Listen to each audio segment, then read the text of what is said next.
This guide contains all relevant information you will need to play as a survival hunter. We will cover the strengths and weaknesses, stat priority, build, talents and glyphs, pets, rotation and cooldowns, and finally enchants, gems, and consumables.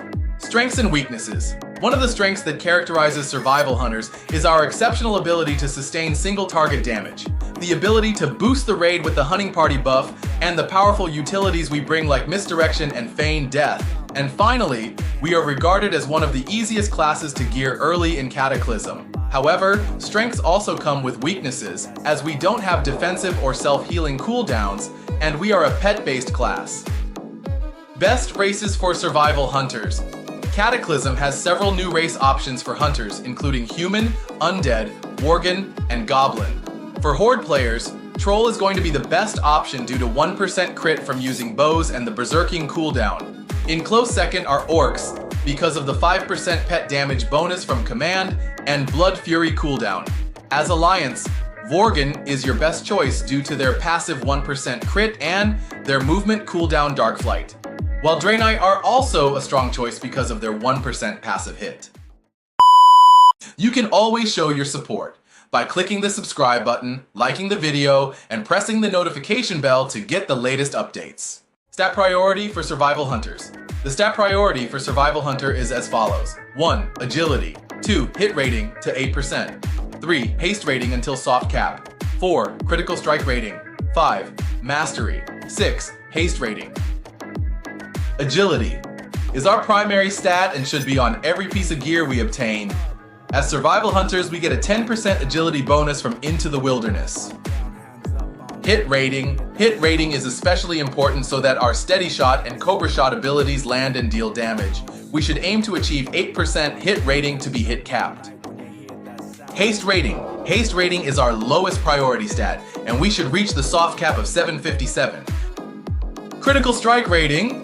Critical strike is going to be our best secondary stat once we get our haste soft cap because it provides us with a better rotation in terms of focus generation. Mastery rating.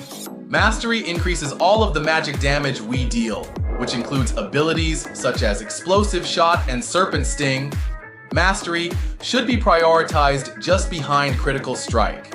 Talent builds for Survival Hunter. Like most classes in Cataclysm, Survival Hunter has a straightforward talent setup with very little variance. This is because of the requirement to take 31 points in our main tree combined with the limited number of total talents. Even though we only take exactly 31 points in survival, we are only skipping 11 talent points in the tree total, which are utility talents that do not increase our damage at all. Survival does have more points available than the other hunter specs, but that does not equate to more choice. The 31 talent points in the survival tree will be divided as follows.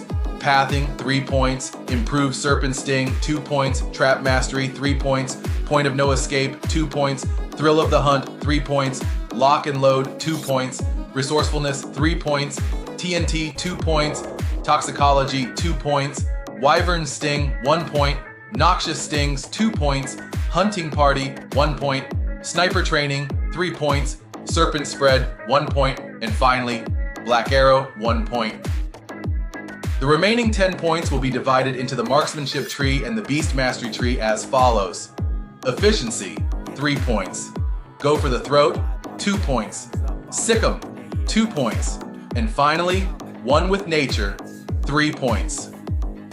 This is how our full talent tree should look like once we have added all of our 41 talent points. Glyphs. As a survival hunter, we have 3 rows of glyphs we can use. These glyphs are divided into prime glyphs, major glyphs, and finally minor glyphs. Let's kick things off by discussing prime glyphs. Prime glyphs. For survival, there are only 3 options that make sense as prime glyphs. Glyph of Explosive Shot, which increases the critical strike chance of our explosive shot by 6%. Glyph of Serpent Sting, which increases the periodic critical strike chance of our Serpent Sting by 6%. And finally, Glyph of Kill Shot, which if the damage from our kill shot fails to kill a target at or below 20% health, our kill shot's cooldown will instantly reset. Major glyphs. For survival, there are a wide variety of glyphs, but I have highlighted what are typically the most useful. Glyph of Disengage, which decreases the cooldown of Disengage by 5 seconds. Glyph of Ice Trap, which increases the radius of the effect from our ice trap by 2 yards. And finally, Glyph of Trap Launcher, which reduces the focus cost of Trap Launcher by 10. Minor Glyphs. Minor glyphs typically provide very minor benefits. Our choices will typically depend on what quality of life increase is the most meaningful for us. Glyph of Feign Death, which reduces the cooldown of our Feign Death spell by 5 seconds. Glyph of Revive Pet, which reduces the pushback suffered from damaging attacks while casting Revive Pet by 100%. And finally, Glyph of Aspect of the Pack, which increases the range of our Aspect of the Pack ability by 15 yards. Pets. Hunter pet are separated into different families based on their types. Each of the different pet families also falls into one of 3 categories: offensive, defensive, or general. Offensive pets deal more damage while taking more damage. Defensive pets take less damage while dealing less damage. And finally, general pets who are more balanced. Along these lines, pets have pet-specific talent trees. Pets will have one of 3 talent trees based on if they are ferocity, cunning, or tenacity. When deciding on a pet, there are only 2 important things to consider. First, what category does it fall into? In almost every possible situation in PvE, we will want a ferocity pet. The ferocity pets not only do the most damage, but they have an exceptional cooldown as a talent that is too good to pass up. Second, we will also notice that some pets have unique abilities, such as a wolf's furious howl. These can be very useful abilities to have, and it is worth having one such pet for whenever we might want that ability. Again, for most hunters, we will just use a wolf the majority of the time. Pet buffs.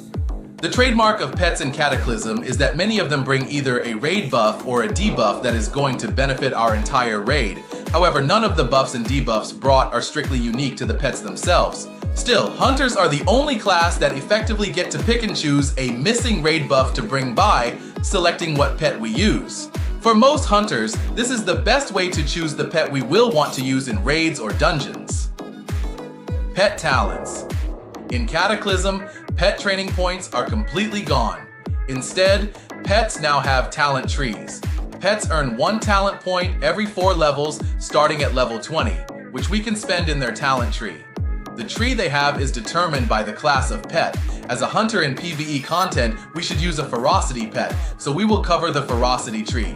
The exact ordering of points that we should always use is as follows. The tree does not change ever for PvE. 1. Serpent Swiftness, 2 points. 2. Dash, 1 point. 3. Spiked Collar, 3 points. 4. Culling the Herd, 3 points. 5. Spider's Bite, 3 points. 6. Call of the Wild, 1 point. 7. Rabid, 1 point. 8. Bloodthirsty, 1 point. Or Boar's Speed, 1 point. 9. Wild Hunt, 2 points. The single most important point is Call of the Wild. It is the primary reason why we use ferocity pets, as it gives us another powerful cooldown. Cooldowns. Hunters have several cooldowns that can be lined up for huge burst windows. While the actual timings may vary per fight, in general we should line up all of these on pull and then use them on cooldown afterwards, overlapping them when possible.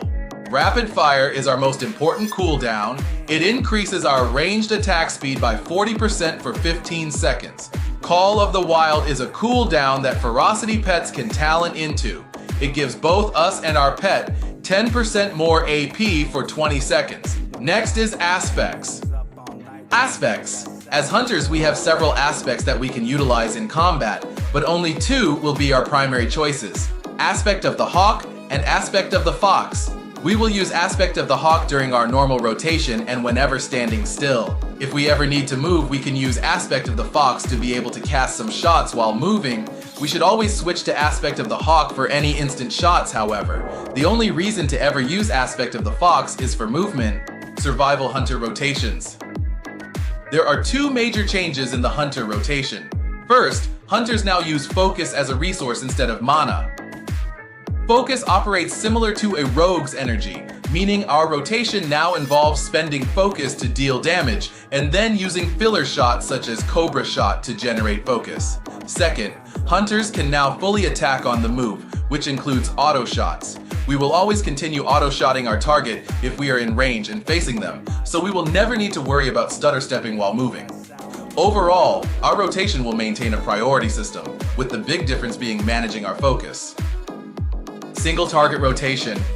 We should always start by ensuring all the required buffs are active. We have to be sure that aspect of the hawk is up and hunter's mark is on the target. Then we will start. 1. Cast and maintain Serpent Sting. 2. Cast Explosive Shot. 3. Cast Kill Shot if target is below 20%. 4. Cast Black Arrow. 5. Cast Arcane Shot at 65 plus focus. 6. Cast Cobra Shot to generate focus, which will also maintain Serpent Sting. When lock and load procs, we are able to use 3 Explosive Shot back to back. However, if we spam them out, the dots will override and we will waste a significant amount of damage. Whenever we get a lock and load proc, we should always use one other ability in between each explosive shot use. This will ensure each explosive shot ticks the full duration. AoE rotation. For multi-target, survival hunters have an extremely simple rotation. This should be our rotation on 3 or more targets. 1. Explosive Trap. 2. Multi-shot at least once every 6 seconds to maintain Serpent Sting on all targets. 3. Multi-shot to spend focus. 4. Explosive Shot during lock and load procs. 5. Cobra Shot to generate focus. For our final section of this guide, we'll cover enchants, gems, and consumables. Let's start with enchants. Each enchant we take is extremely important to maximizing our damage output and survivability in any situation, especially in raids and dungeons. For the head slot, we will use Arcanum of the Ramkahan. For the shoulders, we will use Greater Inscription of Shattered Crystal. For the back, we will use Enchant Cloak of Greater Critical Strike. For the chest, we will use Enchant Chest of Peerless Stats. For the bracers, we will use Enchant Bracer of Agility. For the gloves, we will use Enchant Gloves of Major Agility. For the belt, we will use Ebon Steel Belt Buckle. For the legs, we will use Dragon Scale Leg Armor. For the feet, we will use Enchant Boots of Assassin's Step. For the melee weapon, we will use Enchant 2 Handed Weapon of Mighty Agility. And finally, for the ranged weapon, we will use Gnomish X-Ray Scope. Next, we have gems. The Agile Shadow Spirit Diamond is by far the best option for our meta gem, as it gives lots of agility and increases the damage dealt by our critical strikes by 3%.